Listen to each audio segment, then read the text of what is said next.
In this video, I'm showing you how to sew your basic dart. You're going to start by transferring your markings from your pattern piece to the wrong side of your fabric.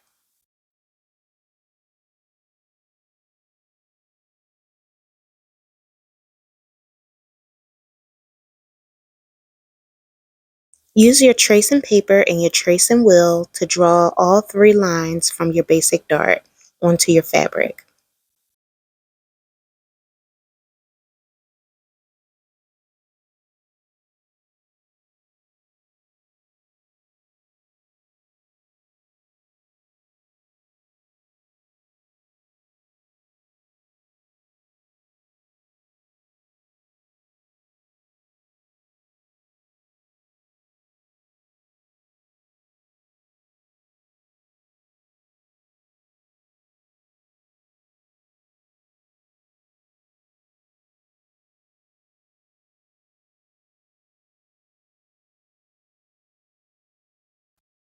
Take your straight pin and put it through the center of each circle on your pattern and mark with your marking pin on the wrong side of the fabric where your straight pin comes through.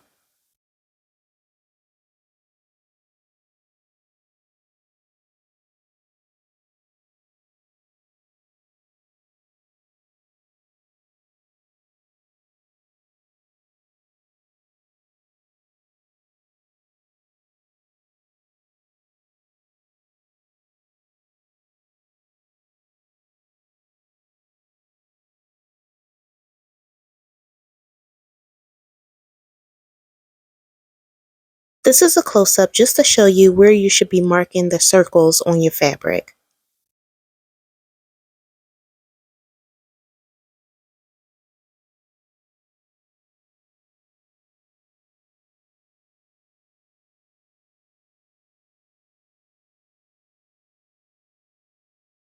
I also like to do small snips into the dart legs so that I know when I fold the dart in half that it's completely in half and symmetrical. The snips in the fabric should line up exactly when you fold the dart in half.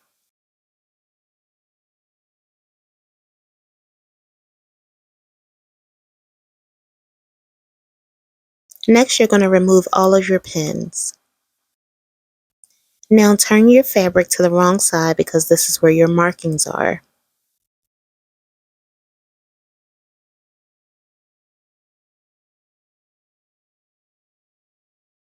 Now when you're pinning your dart, you want to line up the snips that you made into the fabric and pin there. And then you want to pin where you made your circles in your fabric. If you're not quite sure what side of the fabric you need to pin on, think about you taking that fabric and putting it underneath your presser foot on the machine. You want to make sure that your pins are upright and they're over to your right side so that they're easy to remove. Also, when you're pinning through your circles, your straight pin should go through one circle and then come out the other circle on the opposite side. Then you bring your pin back up to the side you'll be sewing on. Similar to the circles, when you're putting a pin through the line of your dart, it should go through the line on the other side of your dart as well. If it doesn't, you want to take your fingers and kind of maneuver it so that it does go through the other line.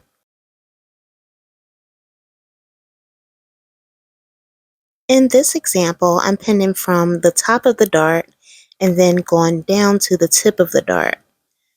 I would recommend instead to put the pin through where you snipped in the fabric, also through the circle, and then go down to the bottom of the dart and pin the dart point. After you have these points secured, then you want to add extra pins down your dart legs.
Here I darken the dart legs so that they're easier to see on video.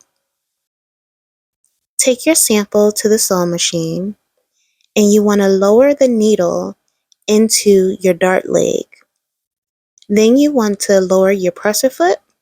You want to do a few stitches, back stitch, and then go forward again. You want to take your time and remove the pins as they get closer to your needle.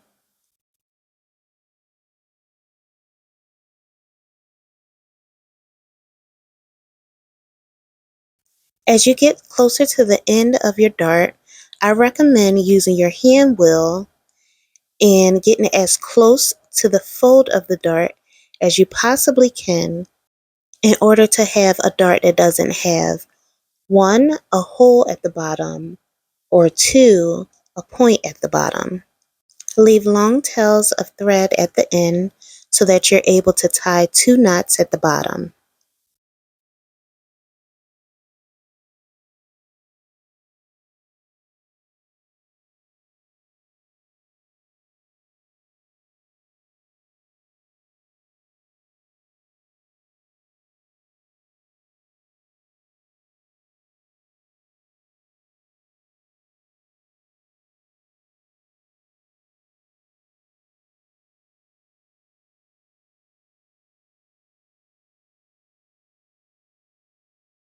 Then clip your excess thread.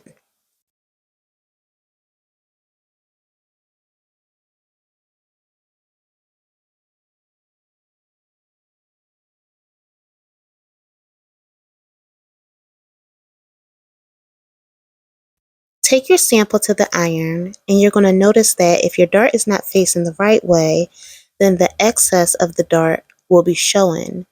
If it's facing the correct way, then you will not be able to see the excess from your dart.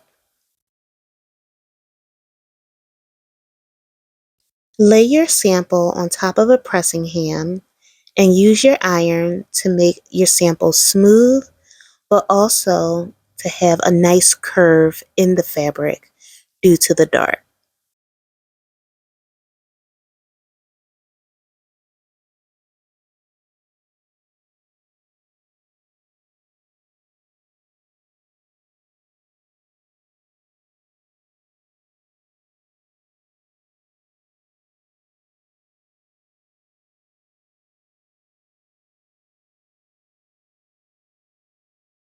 Once you're finished pressing, be sure that there is no point at the bottom of your dart and also there's no holes. And that's it.